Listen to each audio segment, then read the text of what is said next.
तो वेलकम दोस्तों। आज हम डिस्कस करने जा रहे हैं करंट इलेक्ट्रिसिटी का एक बहुत ही अच्छा क्वेश्चन। तो क्वेश्चन मैं आपके सामने प्रकट करता हूं। ये रहा। तो आज इस क्वेश्चन के मदद से हम सीखने वाले हैं कि कैसे बड़े बड़े सर्किट्स में सिमेट्री और सीरीज पैरेलल कॉम्बिनेशन का यूज कर हम उसका इक्विवेलेंट रेजिस्टेंस निकाल सकते हैं। तो कुल मिलाकर ये मेरे पास क्वेश्चन है और आपको इक्विवेलेंट रेजिस्टेंस निकालना है। आप चाहें तो बिल्कुल को ट्राई कर सकते हैं।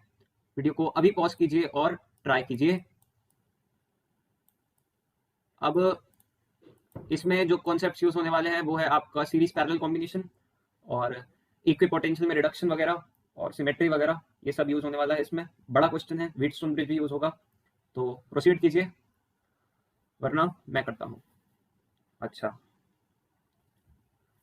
तो सबसे पहले तो इस क्वेश्चन में फिगर बहुत बनानी होंगी, तो मैं स्टार्ट करता हूं। एक और बार फिर से मैं कह रहा हूं कि इस क्वेश्चन को पहले पॉज करके ट्राई कीजिए, फिर आगे देखिए। अब तो मैं स्टार्ट करता हूं, ठीक है जी। अब मैं कह रहा हूं कि सबसे पहले आपको ए और बी पॉइंट के बीच में पोटेंशियल दे रखा है और आपको ए और बी के बीच में नेट रेजिस्टेंस निकालना है पूरे सर्किट का। अब मैं इसका रिडक्शन स्टार्ट करूंगा। बात आती है कहां से रिड्यूस करना शुरू करूं। तो मैं देख रहा हूं क्या कि इसमें करंट की डायरेक्शन कहाँ है, या तो ए का पोटेंशियल ज्यादा होगा या तो बी का ज्यादा होगा। तो या तो करंट की डायरेक्शन ऐसे होगी या करंट की डायरेक्शन, सॉरी, हाँ, तो मैं कह रहा था कि या तो करंट की डायरेक्शन ऐसे होगी या तो करंट की डायरेक्शन ऐसे होगी, ए से बी तक या तो बी से ए तक। अब उस करंट की डायरेक्शन के परपेंडिकुलर मैं ऑब्जर्वेशन देखना चाहता हूं। तो इस करंट की डायरेक्शन के परपेंडिकुलर मैंने ऑब्जर्वेशन देखी कि अगर मैं इस परपेंडिकुलर प्लेन जो है हमारे ए बी के परपेंडिकुलर प्लेन, वो हमारा सिमेट्री शो कर रहा है। अगर थोड़ा अच्छे से बनाए तो ये प्लेन परपेंडिकुलर है इन दोनों पॉइंट्स के बीच में और ये सिमेट्री बहुत अच्छी खासी शो कर रहा है। और मैं देख रहा हूं कि इस प्लेन में जो इसका परपेंडिकुलर प्लेन है, ये हमारा, इसके अंदर दो रेसिस्टर्स आ रहे हैं और आपने देख लिया होगा ये दो रेसिस्टर्स हैं, ये और ये।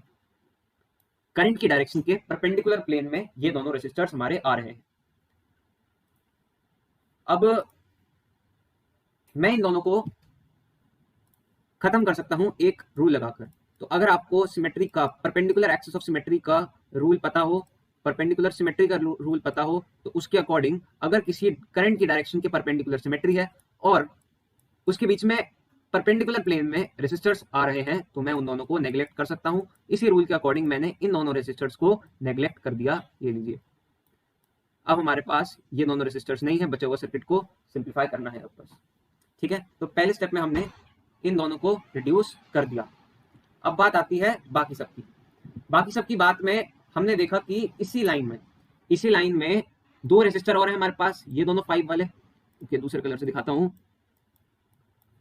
दो रेसिस्टर और है हमारे पास, ये वाला 5 ओम, ये वाला 5 ओम। अब इन दोनों को देखिए, ये दोनों तो गायब हो चुके हैं। अब हमने देखा कि ये 5 और ये 5 सीरीज में है क्योंकि भाई करंट सेम है। तो हमने इन दोनों को जोड़ दिया, बहुत आसानी से जोड़ दिया। मैं सबसे पहले इसको हटाता हूं क्योंकि ये परपेंडिकुलर प्लेन में था। इन दोनों को जोड़कर मैंने एक 10 ओम का रेसिस्टर लगा दिया इन दोनों के बीच में। ये ए और बी पॉइंट के बीच में एक सिंगल रेसिस्टर था 5+5 का, मैंने ए और बी के बीच में सिंगल रेसिस्टर लगा दिया 10 ओम का। सिंपल। अब और सिंप्लीफाई करते हैं। तो सेकंड स्टेप में हमने क्या किया, दोनों रेसिस्टर को सिंप्लीफाई कर दिया सीरीज में। ओके, एक मिनट, मेरी राइटिंग थोड़ी खराब आती है यहाँ पे।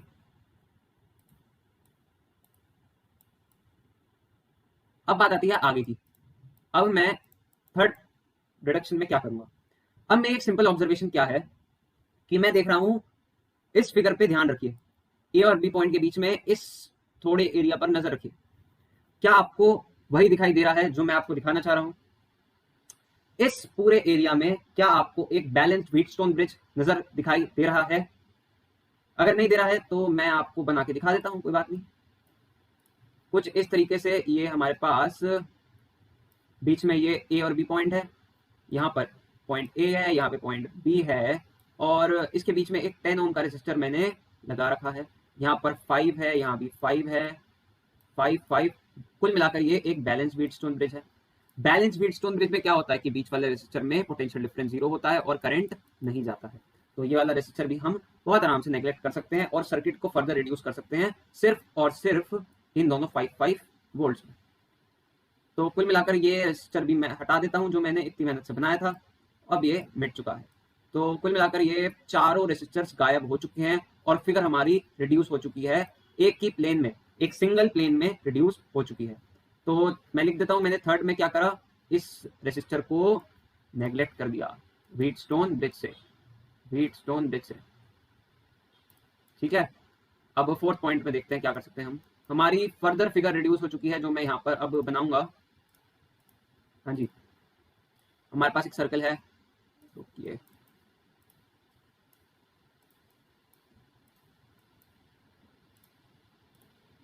एक हमारे पास सर्कल है, उसके बीच में हमारे पास एक स्क्वायर टाइप का ये है रेसिस्टर का, और इसके चारों तरफ, चारों के चारों तरफ हमारे पास ट्राइंगल्स है। देख लीजिए, 1 2 3 4 ट्राइंगल है और ए और बीच के बीच में रेसिस्टेंस निकालना है। अच्छा, ये हमारे पास ट्राइंगल्स हैं।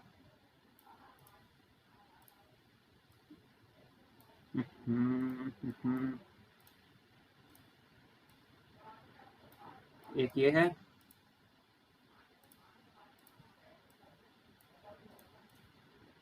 एक ये है,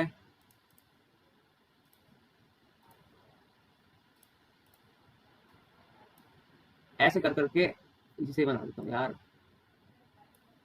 ये हमारे पास 4 ट्राइंगल्स है और यहाँ पर भी एक रेसिस्टर है, ये रेसिस्टर है, ये भी रेसिस्टर है, ये भी एक रेसिस्टर है। अच्छा, मार्क कर लेते हैं क्या क्या थी इनकी वैल्यू। 5 5, ये सबकी 5 हमारी 5 5 5 5, और 6 2 2 6 6 2 2 6 6 2 2 6। ओके, अच्छा, फर्दर रिड्यूस्ड करते हैं हम। पॉइंट है हमारा ए और बीच में पोटेंशियल डिफरेंस निकालने का, बी पॉइंट ए पॉइंट। अच्छा जी, अब सोचते हैं और क्या कर सकते हैं। ए और बी पॉइंट के बीच में पोटेंशियल डिफरेंस हमें निकालना है, क्या करें। अब मैं फिर से एक ऑब्जर्वेशन लाता हूं। देखिए, अगर आप अभी ऑब्जर्व करें तो ये फिगर भी सिमेट्रिकल है, तो क्या अब मैं एक और सिमेट्री का यूज कर सकता हूं इसमें? जी हाँ, मैं करूंगा तो अब फोर्थ पॉइंट में मैंने एक और सिमेट्री की ऑब्जर्वेशन देखी कि क्या हो रहा है। इस जो हमारी फिगर है, जिन पॉइंट्स के बीच में हमें पोटेंशियल निकालना है, इनके बीच में थोड़ा ऑब्जर्व कीजिए, तो ये इस एक्सिस में सिमेट्री आ रही है, जो कि हमारा फिर से करंट के परपेंडिकुलर है। इस एक्सिस से सिमेट्री आ रही है। अब मैं इसमें मैंने क्या यूज करा था, सबसे पहले रेसिस्टर के बीच में नेग्लेक्ट कर दिया, अब इस लाइन के बीच में तो कोई रेसिस्टर है नहीं, तो एक और टाइप की सिमेट्री हम यूज करेंगे, जिसके अकॉर्डिंग फोर्थ रूल में मैं नोड ब्रेकिंग कर दूंगा उन दोनों पॉइंट्स की। नोड ब्रेकिंग,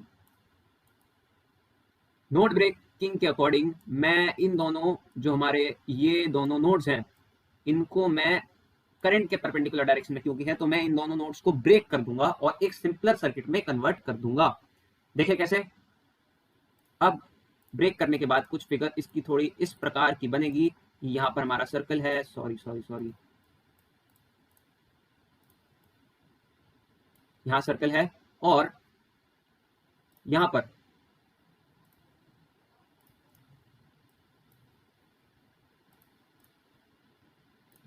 पर एक रेजिस्टर आ चुका है। यहां पर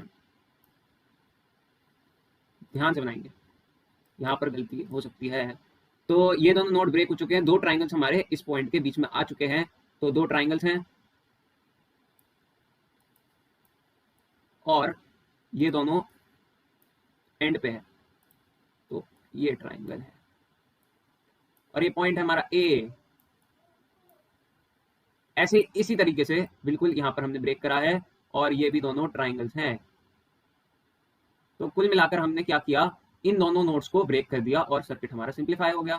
थोड़ा और इसको अच्छा कर सकते हैं, तो कर देंगे। अब फिर से रेजिस्टर्स को मार्क कर लेते हैं। यहां पर है हमारा 652,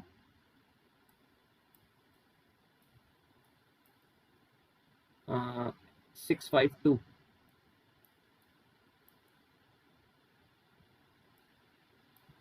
652 652 ओके। ए बी पॉइंट के बीच में पोटेंशियल डिफरेंस निकालना है। अब तो थोड़ा सिंपल हो चुका है, इससे आगे आप खुद भी ट्राई कर सकते हैं। यहाँ तक था मुश्किल बस। फिफ्थ पॉइंट में हम देख रहे हैं कि ये दोनों नोड्स ब्रेक हो चुकी हैं बीच से, तो अब सिंपल है कि मैं इन दोनों नोड्स को एनालाइज करूंगा और देख रहा हूँ कि ये 6 और 5 तो सीरीज में है, तो इसका सम 11 आ गया, तो मैं इसको मिटाकर एक 11 ओम का रजिस्टर, सॉरी अगली फिगर फिर से बनानी होगी क्योंकि मैंने पहले कहा था कि इस क्वेश्चन में ज्यादा फिगर्स बनेंगी, तो बना लेते हैं फिर से एक और बार फिगर।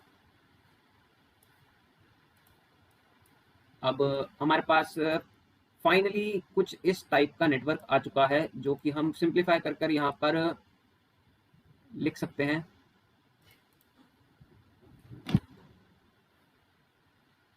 यहाँ पर ये 11 बन जाएगा और 11 2 की सीरीज में हमारे पास जो आता है वो मैं फाइनली लिख देता हूँ। तो हमारा आता है ये 22/13 आता है शायद, एक मिनट मैं कैलकुलेट करके डायरेक्ट ही लिख देता हूँ।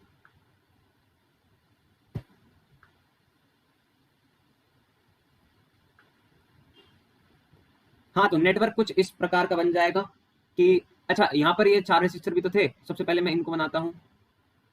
ये था भाई, ये था, ये भी था, ये भी था, तो चारों रेसिस्टर आ गए हैं। अब मैं फाइनली देखिए ये दोनों सीरीज में है, फिर ये दोनों कॉम्बिनेशन सीरीज में है, फिर ये दोनों इसके पैरेलल में है, तो मैं फाइनली इन सब का रेजिस्टेंस एक साथ लिख दूंगा। कैसे? यहाँ पर सबसे पहले 11 और 2 का ये आ चुका है मेरे पास, सॉरी बार बार ये बन रहा है मुझसे, ये फाइनल रेजिस्टर यहाँ पर लग चुका है 22/13 का, और ये भी 22/13 का, और ये रेजिस्टर है हमारे पास कितने ओम का है, ये हमारे पास 6 का है, 6 का 8 का 8 का, ये 8 है, और ये दोनों पॉइंट्स हमारे पास। इसी तरीके से कुछ यहाँ होगा, ये बीच में 22/3 और यहाँ पे भी 8 है शायद, जहाँ तक मैं, हाँ 8 है, और ये पॉइंट बी है हमारा, पॉइंट बी है, ये पॉइंट ए है। अब फाइनली मैं इनको और सिंप्लीफाई करूंगा, ये दोनों पॉइंट के बीच में पोटेंशियल डिफरेंस सेम है, यहाँ पे भी रेसिस्टर है, सॉरी ये दोनों पॉइंट के बीच में मैं सर्किट को सिंप्लीफाई कर सकता हूँ, ये दोनों हमारे सीरीज में है और फिर ये पैरेलल में है। कुल मिलाकर कुछ इस प्रकार का कॉम्बिनेशन बन जाएगा जिसमें मैं अब सर्कल में सारा काम नहीं करूंगा, अब मैं थोड़ा सिंप्लीफाई कर दूंगा सर्किट को, और मेरे पास कुछ ऐसा सा नेटवर्क, और सिंप्लीफाई करते हैं अभी।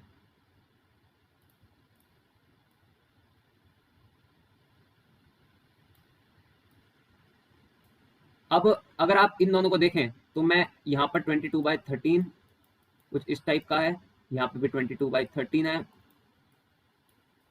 यहाँ बीच में एक रेसिस्टर लग रहा है 8 का, यहाँ पे भी बीच में एक रेसिस्टर लग रहा है 8 का, और कुल मिलाकर ऐसी फिगर बनेगी इस सर्कल वाले सर्किट को सिंप्लीफाई करके। अगर आप ध्यान से देखें तो कुछ इस टाइप की फिगर बन चुकी है हमारे पास, सॉरी राइटिंग के लिए। अब इसको हमने सिंप्लीफाई करके इस तरीके से बना दिया है, ये पॉइंट बी है हमारा, ये पॉइंट ए है। अब देखिए इस फिगर को फिर से एनालाइज कीजिए, पॉइंट नंबर 3 के जैसे एनालाइज कीजिए, ये पॉइंट नंबर 5 था। अब मैं देख रहा हूं ये है हमारा extended Wheatstone bridge. Extended Wheatstone bridge में क्या होता है, इन दोनों का रेशियो 1, इन दोनों का रेशियो 1, और इन दोनों का, सॉरी इन दोनों के बीच में भी एक 12-12 ओम के रेसिस्टर हैं, यहाँ पे देखिए 12-12 ओम के हैं, तो यहाँ भी 12 था, 12, हाँ तो इन दोनों का रेशियो देखिए, इन दोनों का, तो तीनों का रेशियो सेम है, तो this is extended Wheatstone bridge. इसके अकॉर्डिंग ये दोनों रेसिस्टर में फिर से करंट नहीं जाएगा, पोटेंशियल डिफरेंस 0 है, तो ये दोनों फिर से हो गया एक्सटेंडेड व्हीटस्टोन ब्रिज। अब बात आती है इन दोनों को भी हटाने की, तो हटा दीजिए बिना कुछ सोचे, इन दोनों को भी हटा दिया। फाइनली हमारे पास सर्किट आ चुका है एक बहुत ही सिंप्लीफाई होकर। अब तो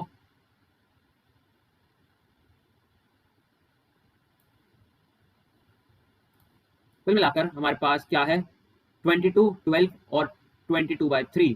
22/13 2 बार और 12, तो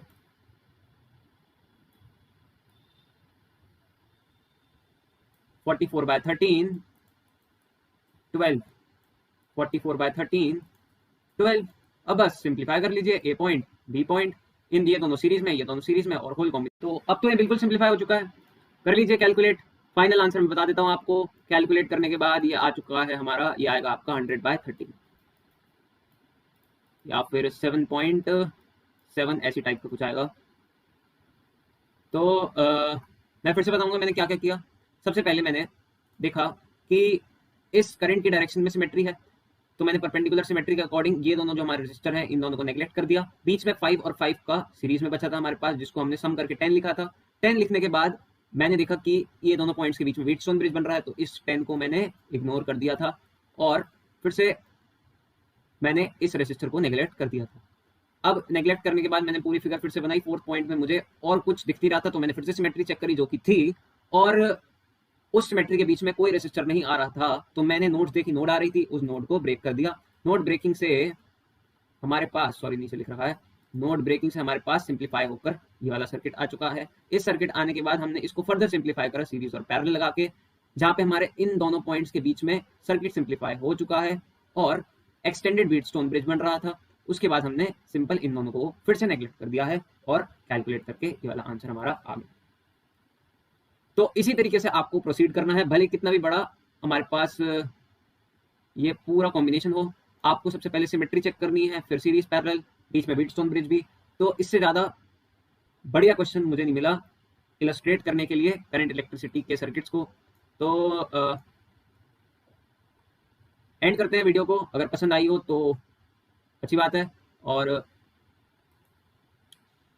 अगर आपने क्वेश्चन अपने आप किया है तो बहुत ही बढ़िया।